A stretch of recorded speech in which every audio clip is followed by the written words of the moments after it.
Hello friends, मैं doctor Renuka Sharma आई health channel में आपका स्वागत करती हूँ। मैं इस चैनल के माध्यम से आई से रिलेटेड कुछ जानकारी आप तक लेकर आती हूँ। आज का मेरा टॉपिक है मोतियाबिंद की सर्जरी के दौरान किस टाइप का लेंस आई में फिट करना चाहिए। नॉर्मली हमारा लेंस बिल्कुल पारदर्शी होता है, परंतु जैसे जैसे उम्र बढ़ती है, जैसे हमारे बाल सफ़ेद होने लग जाते हैं, उसी तरीके से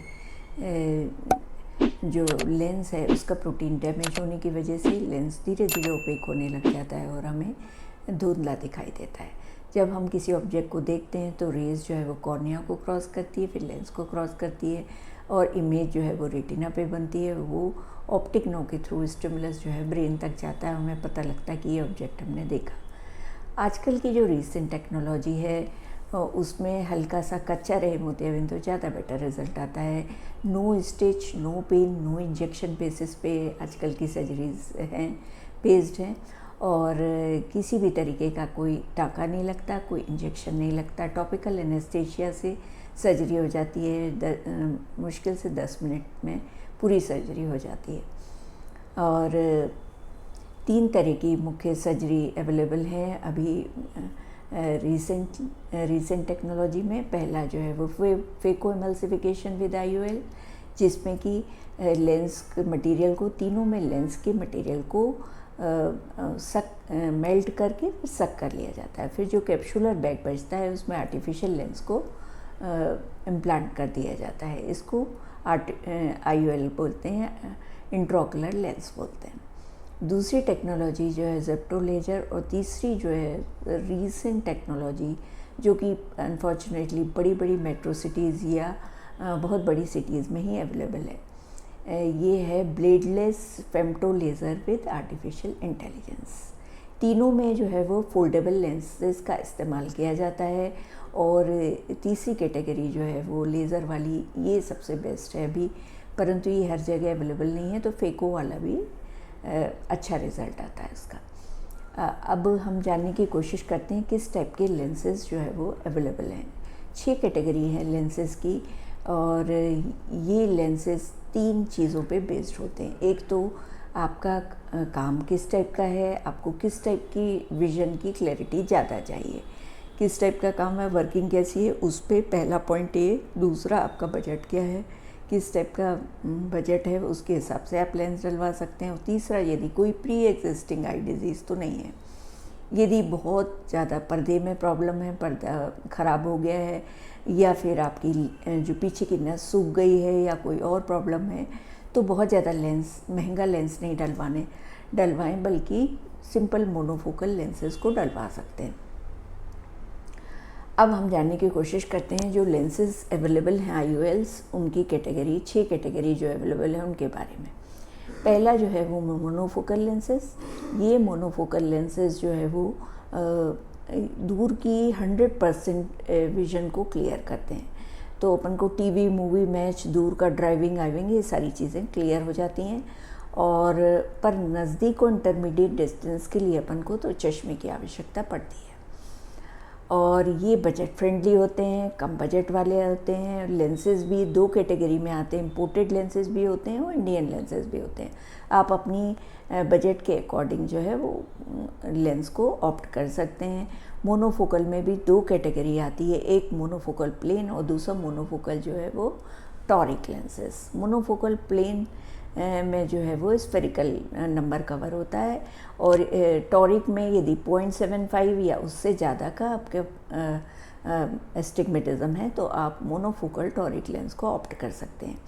आजकल की जो कैटरेक्ट सर्जरी है वो कैटरेक्ट सर्जरी के साथ साथ रिफ्रैक्टिव सर्जरी भी हो गई है, मतलब चश्मे का नंबर भी काफ़ी हद तक उतर जाता है। यदि पहले का नंबर भी हो तो वो भी उतर जाता है। इस तरीके से ये कैटरेक्ट सर्जरी तो होती है, साथ में आपकी रिफ्रैक्टिव सर्जरी का भी काम करती है।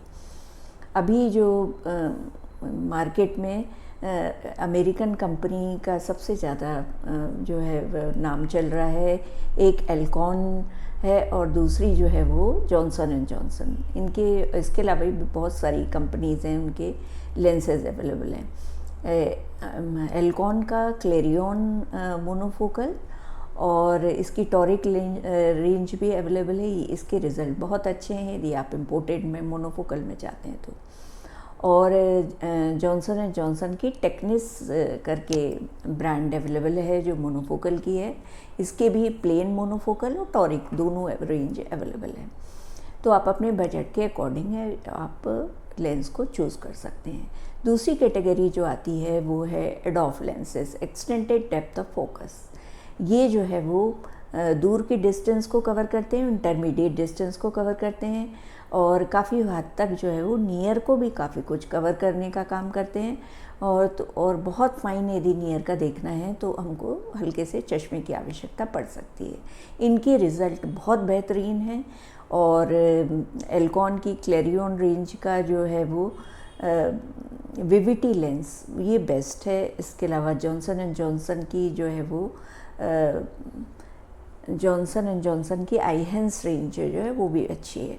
परंतु यदि इन दोनों को कंपेयर करें तो विविटी लेंस जो है वो नियर को भी काफ़ी हद तक कवर करता है, आईहेंस उतना नियर का कवर नहीं करता है। इसलिए दोनों में कंपेयर करें तो नियर का कवर विविटी ज़्यादा कवर करता है, इसलिए विविटी ज़्यादा बेटर है। इस तरीके से ये लेंस की कैटेगरी हो गई प्लेन वाली। और एक और इसी में एडोफ में जो है वो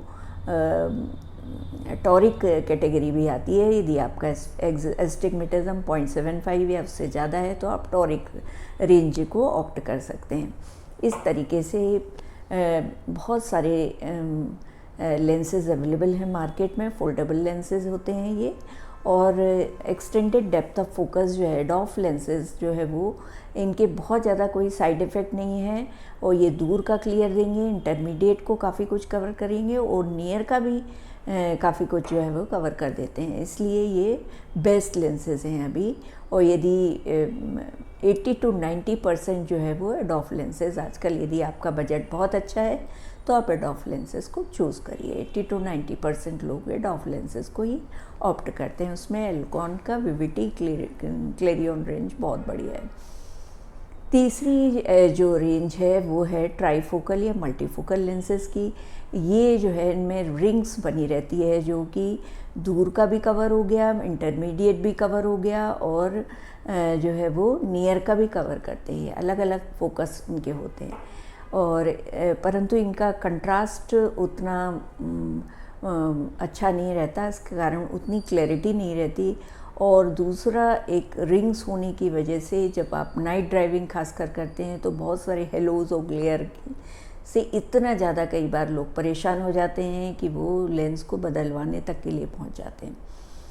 इस तरीके से ये जो है वो इसका बहुत बड़ा ड्रॉबैक, चश्मे का नंबर तो पूरा उतर गया परंतु ये ग्लेयर और हेलोज और कंट्रास्ट की कमी की वजह से ये बहुत ज़्यादा जो है वो पॉपुलर नहीं हो पाए हैं और इनकी एक टॉरिक रेंज भी अवेलेबल है। इस तरीके से आप अपने बजट के अकॉर्डिंग लेंस को ऑप्ट कर सकते हैं। कोई प्री एग्जिस्टिंग आई डिज़ीज़ है या आपको बजट अच्छा नहीं है और आपको रिटायर्ड पर्सन है, हाउसवाइफ हैं, बहुत ज़्यादा दूर का बस आपको क्लियर चाहिए, नियर के लिए आप चश्मा लगाने के लिए आप तैयार हैं तो मोनोफोकल ऑप्ट कर सकते हैं। और यदि आप बहुत ज़्यादा आपको पूरे समय लैपटॉप पे काम है और दूर का भी ड्राइविंग का भी शौक़ है तो आप जो है एडोफ लेंसेज को ऑप्ट कर सकते हैं। और एडोफ में जो है विविटी लेंसेज जो है वो बेस्ट चल रहे हैं। 80 to 90% लोग जो हैं वो एडोफ लेंसेज को चूज़ कर रहे हैं। और यदि आप कम रेंज में जाएंगे तो मोनोफोकल क्लेरियन लेंसेज या टेक्निस लेंसेज को ऑप्ट कर सकते हैं। इस तरीके से आप जो है वो आजकल कैटरेक्ट सर्जरी के साथ साथ रिफ्रैक्टिव सर्जरी भी हो जाती है और चश्मे का नंबर भी उतर जाता है काफ़ी हद तक। यदि आपको ये वीडियो पसंद आया है तो इसे लाइक करें, सब्सक्राइब करें। Thanks for watching this video. और कमेंट सेक्शन में अपने कमेंट्स भी डालिए। यदि कोई दिक्कत लगती है तो या क्वेरी है तो उसके बारे में भी मैं उसको सॉल्व करने की कोशिश करूँगी। Thanks for watching this video. Thank you.